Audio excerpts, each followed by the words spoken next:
नमस्कार दोस्तों, स्वागत है आपका हमारे YouTube चैनल साहित्य सुधा में। दोस्तों, हमारे इस चैनल के माध्यम से हम हिंदी विषय से UGC नेट JRF की परीक्षा की तैयारी कर रहे हैं, जिसमें हम यूनिट 5 को पढ़ रहे हैं। यूनिट 7, 8, 9 और 10 को हम पूरा कर चुके हैं। यदि आप भी यूनिट 7, 8, 9 और 10 को पढ़ना चाहते हैं तो उनकी प्लेलिस्ट का लिंक मैं अपने डिस्क्रिप्शन बॉक्स में दे दूँगी, तो आप भी उन्हें देखकर कंप्लीट कर सकते हैं। अब बात करते हैं यूनिट 5 की। यूनिट 5 कविताओं की यूनिट है, जिसे विभिन्न कालखंडों में विभाजित किया गया है, जिसमें से हम आदिकाल, भक्तिकाल और रीतिकाल को पढ़ चुके हैं और अभी हम आधुनिक काल को पढ़ रहे हैं, जिसमें हम द्विवेदी युग को पढ़ रहे हैं। पिछली वीडियो में दोस्तों हमने मैथिली शरण गुप्त जी की भारत भारती को पढ़ा था और आज की वीडियो में हम साकेत के नवम सर्ग को पढ़ेंगे। दोस्तों, मैथिली शरण गुप्त जी के विषय में तथा उनकी रचनाओं के विषय में हमने पिछली वीडियो में भारत भारती वाली वीडियो में जान लिया था, इसीलिए मैं इस वीडियो में उनकी रचनाओं का तथा उनके जीवन का परिचय को लेकर नहीं आई हूँ। मैं केवल साकेत की बात करूँगी आज, क्योंकि ये एक लंबी रचना है, तो ये वीडियो उसी के लिए है। अगर आप चाहते हैं कि मैथिली शरण गुप्त जी के जीवन से परिचित हों तथा उनकी अन्य रचनाओं से परिचित हों, तो आप भारत भारती वाली वीडियो देख सकते हैं। चलिए दोस्तों, देर ना करते हुए हम शुरू करते हैं। साकेत जो मैथिली शरण गुप्त जी की रचना है, उसका जो प्रकाशित वर्ष है वह है 1931। ये रचना 1931 में प्रकाशित हुई थी और इसमें कुल 12 सर्ग हैं, जिसका 9वां सर्ग हमारे सिलेबस में लगा हुआ है।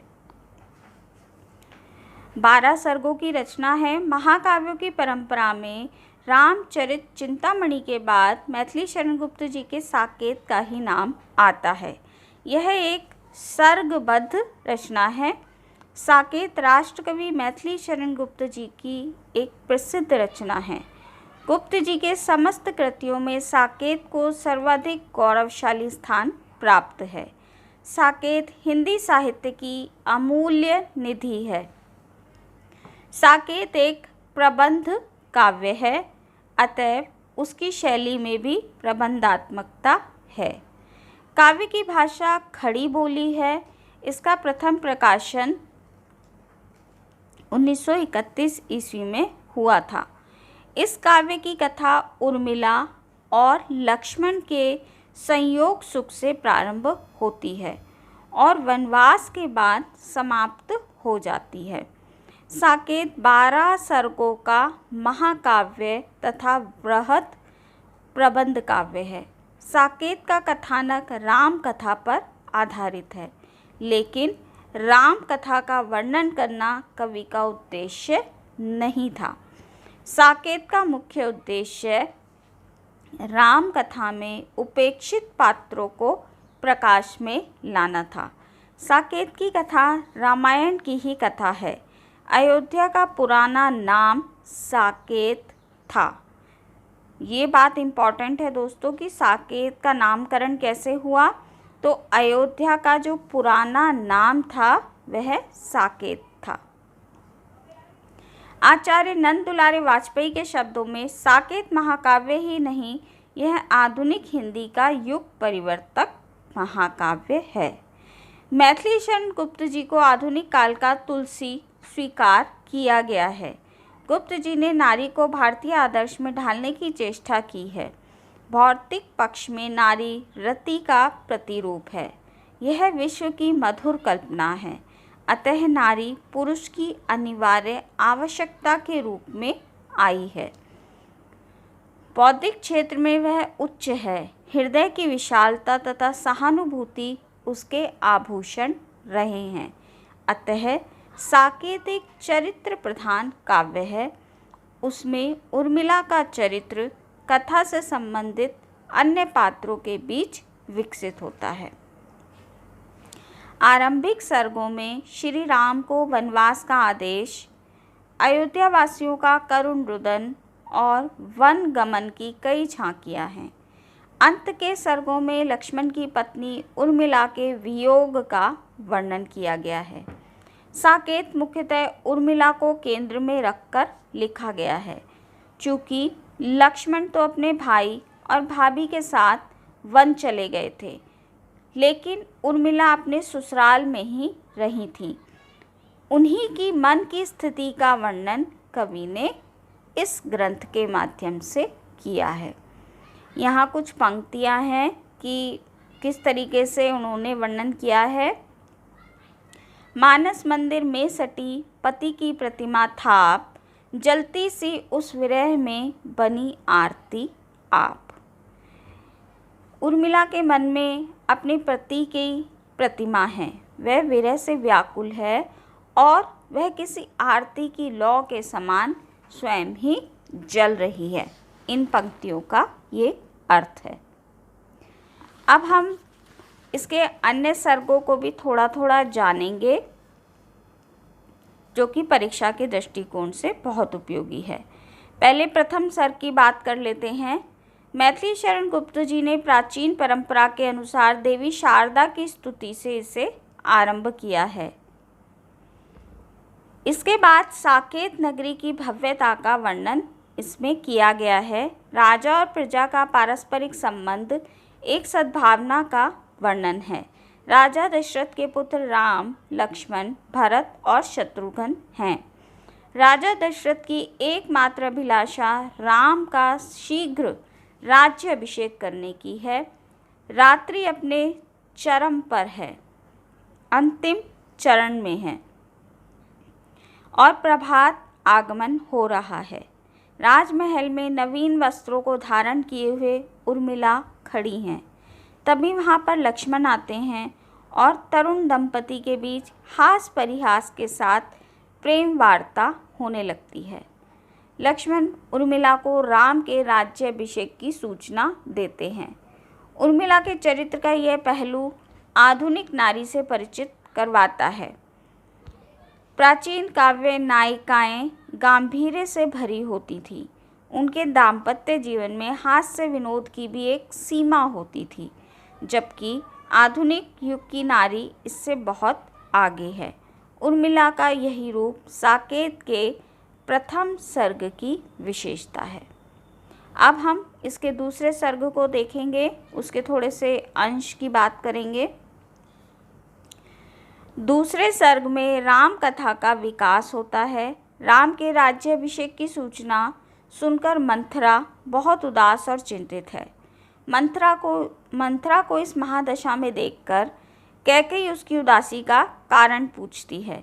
मंथरा कैकेयी के मन में संशय पैदा करती हुई कहती है कि भरत जैसा भाई के अनुपस्थिति में राम का राज्याभिषेक किया जा रहा है। वह कैकेयी के मन में संदेह पैदा कर देती है। इस बात को सुनकर कैकेयी बहुत क्रोधित होती है और मंथरा को वहाँ से भगा देती है। मंथरा के जाने के बाद भी कैकेयी के मन में मंथरा के शब्द गूंजते रहते हैं। भरत से सूत भी संदेह, बुलाया तक ना उसे जो गेहे। कैकेयी क्रोध की आग में सुलगने लगती है। वह क्रोध की अग्नि में जलती हुई राजा दशरथ से अपना दोनों वरदान मांगती है। ये सभी हम लोग जानते हैं इस कथा को। राम को 14 वर्ष के लिए वनवास तथा भरत का राज्याभिषेक। गुप्त जी ने मंथरा के प्रसंग में तत्कालीन राजनीतिक षड्यंत्र को भी उजागर करने का प्रयास किया है और भारतीय राजाओं की वचनबद्धता को राज्य के विकास में बाधक भी बताया है। अब बात करते हैं तीसरे सर्ग की। तीसरे सर्ग में मंथरा के द्वारा लगाई गई आग की लपटें राम और लक्ष्मण तक पहुंच जाती हैं। राम तो अत्यंत सहज भाव से इसे स्वीकार कर लेते हैं, परंतु लक्ष्मण क्रोधाग्नि में जल उठते हैं। राम लक्ष्मण के क्रोध को शांत कराते हैं। लक्ष्मण राम के साथ वन जाने का प्रस्ताव रखते हैं। राम प्रस्ताव को स्वीकार करते हैं। दशरथ बार बार मूर्छित होते हैं। पिता की स्थिति को देखकर राम उन्हें सांत्वना देते हैं और दुखी होकर वहाँ से चले जाते हैं। इसके बाद चौथे सर्ग को देखते हैं। चौथे सर्ग का आरंभ कौशल्य और सीता के देवार्चन की तैयारियों से होता है। उसी समय राम और लक्ष्मण आते हैं। राम माता को संपूर्ण घटना और निर्णय से अवगत कराते हैं। उसी समय सुमित्रा जी वहां आती हैं। राम उन्हें समझाते हैं और शांत कराते हैं। कौशल्या सीता के वन गमन से अत्यधिक पीड़ित है।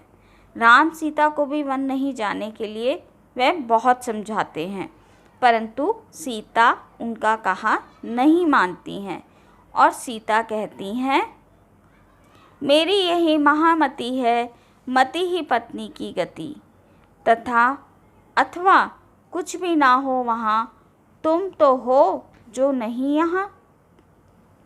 साकेत का यह प्रसंग अत्यंत मार्मिक है, क्योंकि यहाँ पर उर्मिला की स्थिति अत्यंत करुण और उपेक्षित है। लक्ष्मण भाई और भाभी की सेवा के लिए उर्मिला को छोड़कर जा रहे हैं। गुप्त जी यहाँ पत्नी को हाड़ मास युक्त चित्रित करते हैं, न कि त्याग और समर्पण की देवी। यह एक देह है और देह पति से कुछ चाहती है, परंतु कर्तव्य की महत्ता उसे महान बना देती है।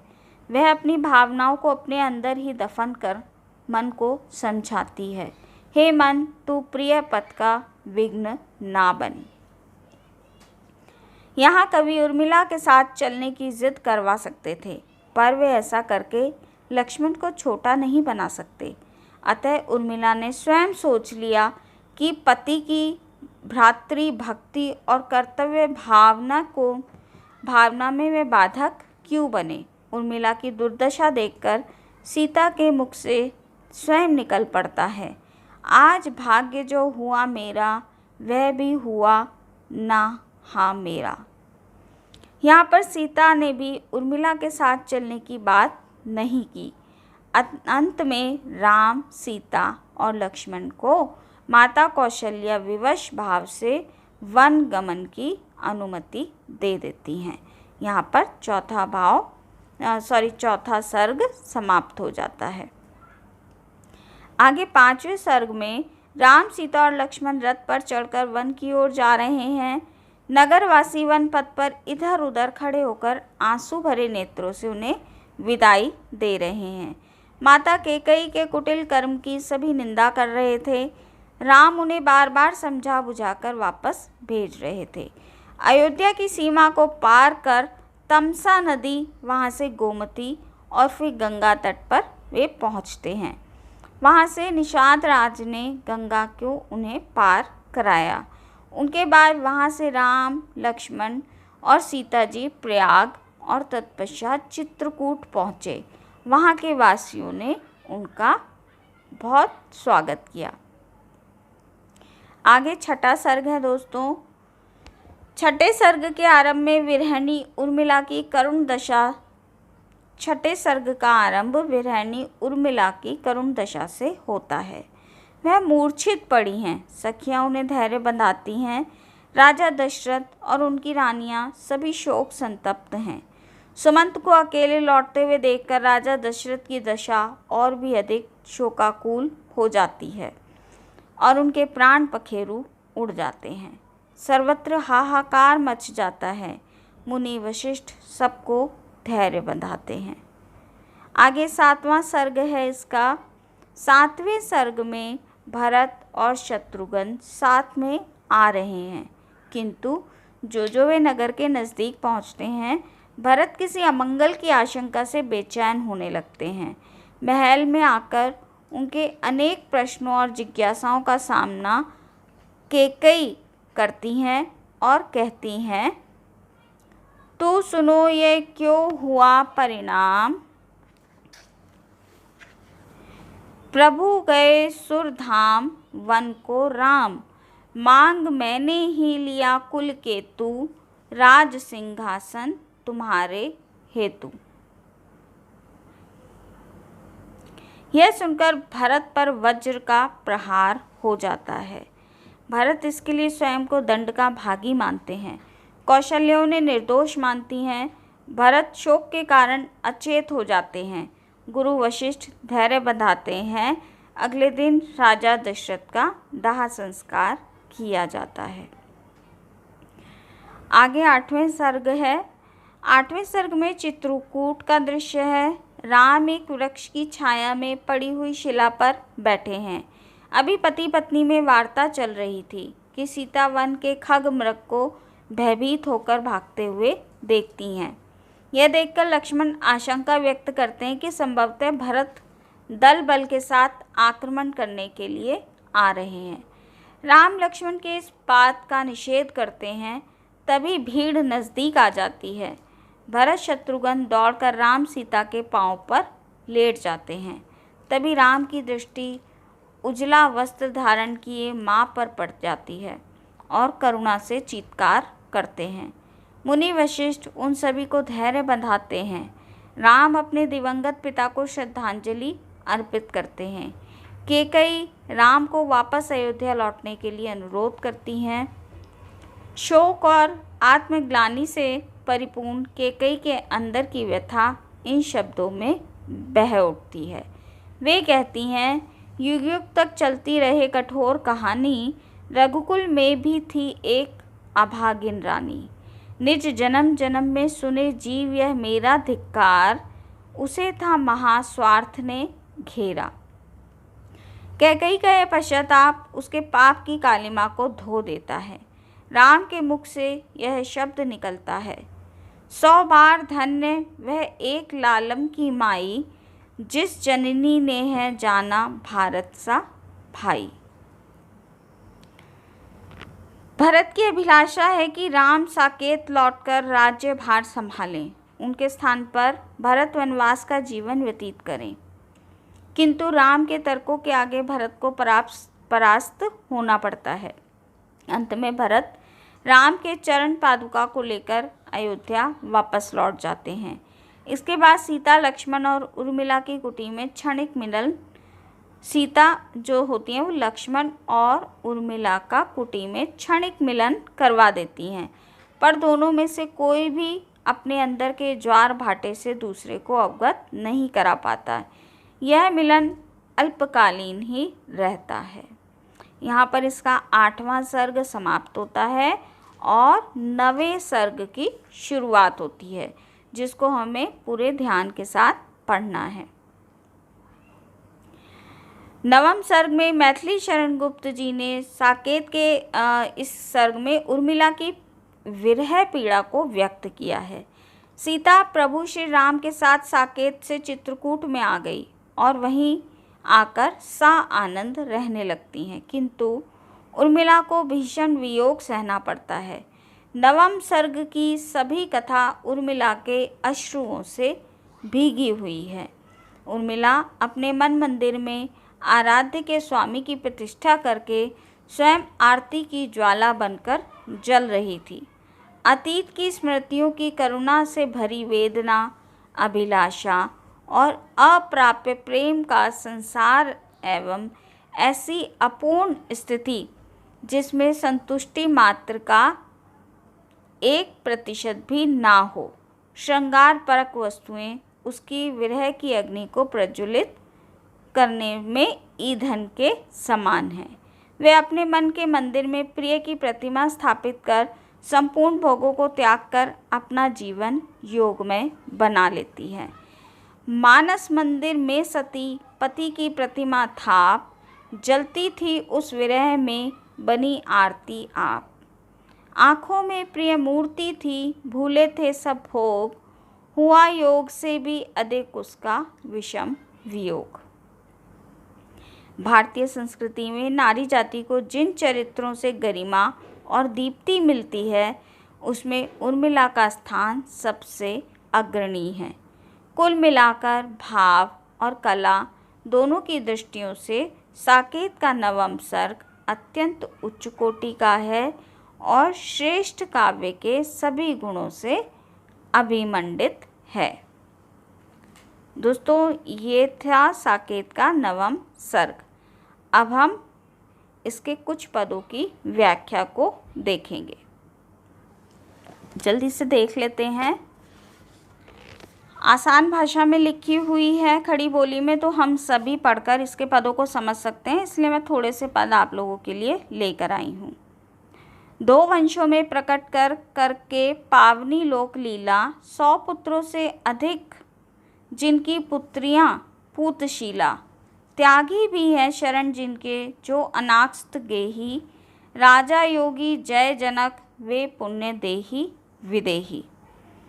इन पंक्तियों में राजा जनक के विलक्षण गुणों का वर्णन करते हुए राजा जनक की जय हो, उन्होंने अपनी पवित्र लीला को 2 वंशों यानी रघु व निमि में प्रकट कर अपने अद्भुत गुणों से गौरवान्वित किया है।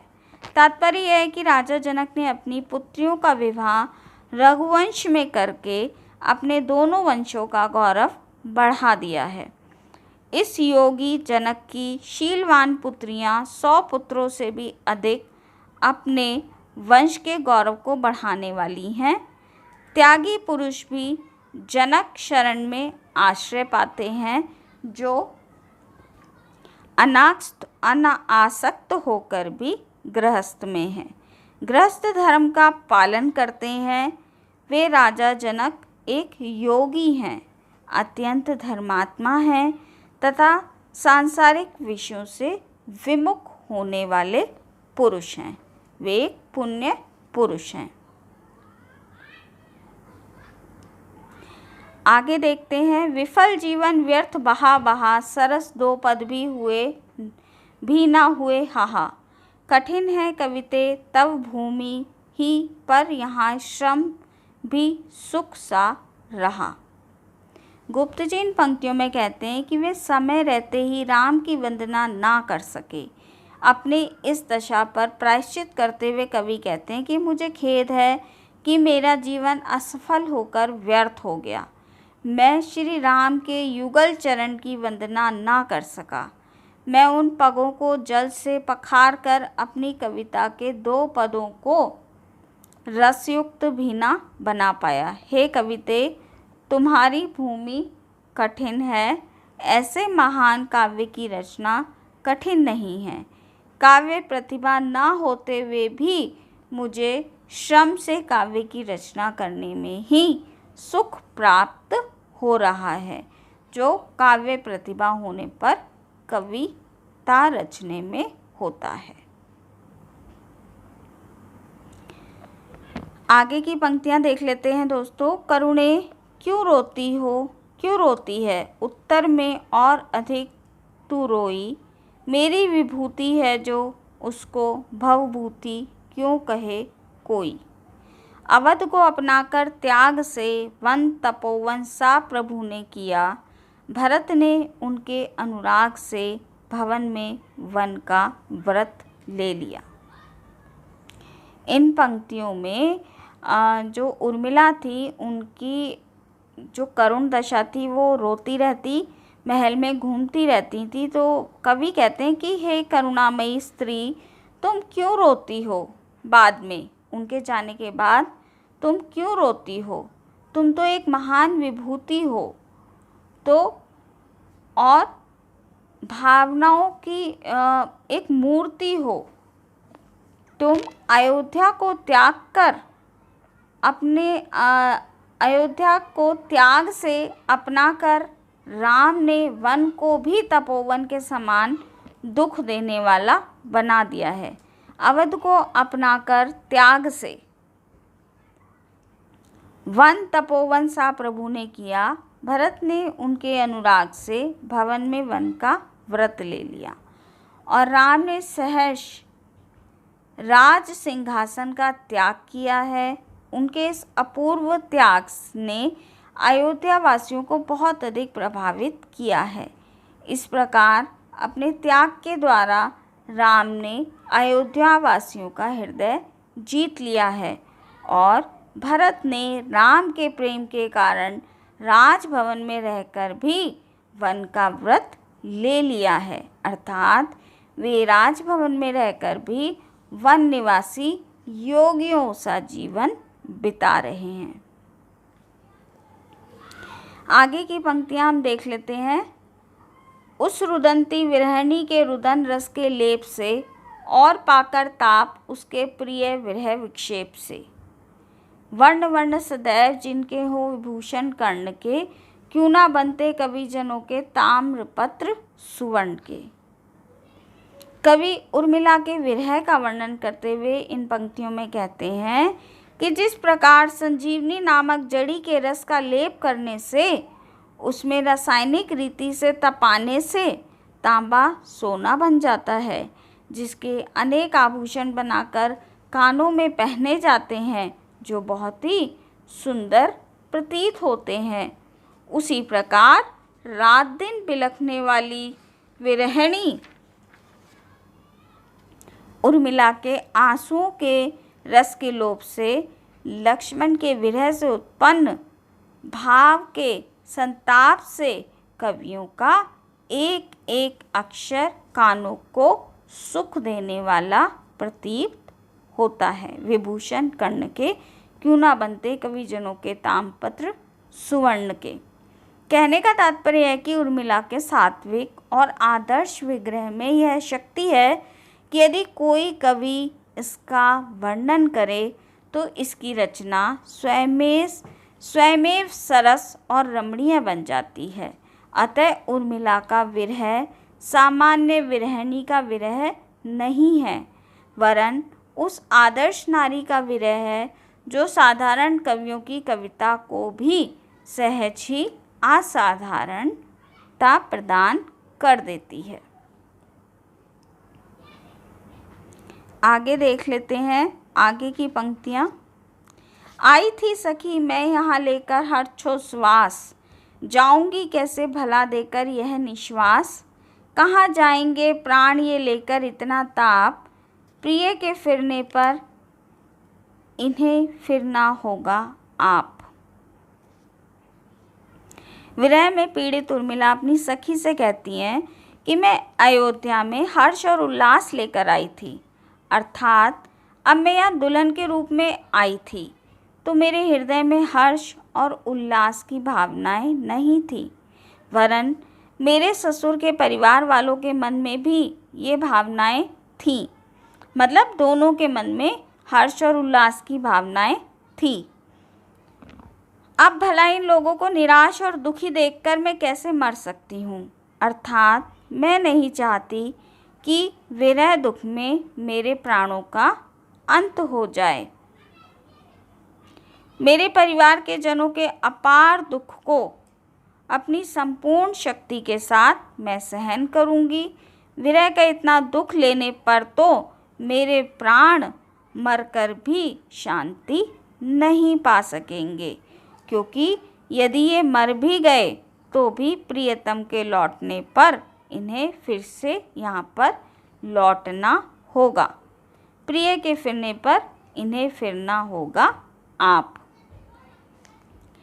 आगे की पंक्तियाँ देख लेते हैं। घिरकर तेरे चारों ओर करते हैं धन क्या की घोर, नाच नाच गाते हैं मोर, उठती है गहरी गुंजार, ओ गौरव गिरी उच्च उदार। चित्रकूट की सुंदरता के विषय में सुंदरता के विषय में वर्णन करती हुई उर्मिला कहती है कि हे चित्रकूट, जब तेरे चारों ओर घिरकर बादल गरजते हैं तो वह गर्जन बहुत ही सुहावना प्रतीत होता है। जब उस गर्जन को सुनकर चारों ओर मोर नाचने लगते हैं, भौरे गहरे गुंजायमान करने लगते हैं। हे चित्रकूट, तुम महान, गौरवशाली और बड़े ही उदार हो। यहाँ पर चित्रकूट की महिमा का वर्णन किया गया है। अब ये पंक्तियाँ हमने ऊपर भी पढ़ी थी, एक बार इसका अर्थ देख लेते हैं। ये बहुत ही फेमस पंक्तियाँ हैं। मानस मंदिर में सती पति की प्रतिमा थाप, जलती थी उस विरह में बनी आरती आप। आँखों में प्रिय मूर्ति थी, भूले थे सब भोग, हुआ योग से भी अधिक उसका विषम वियोग।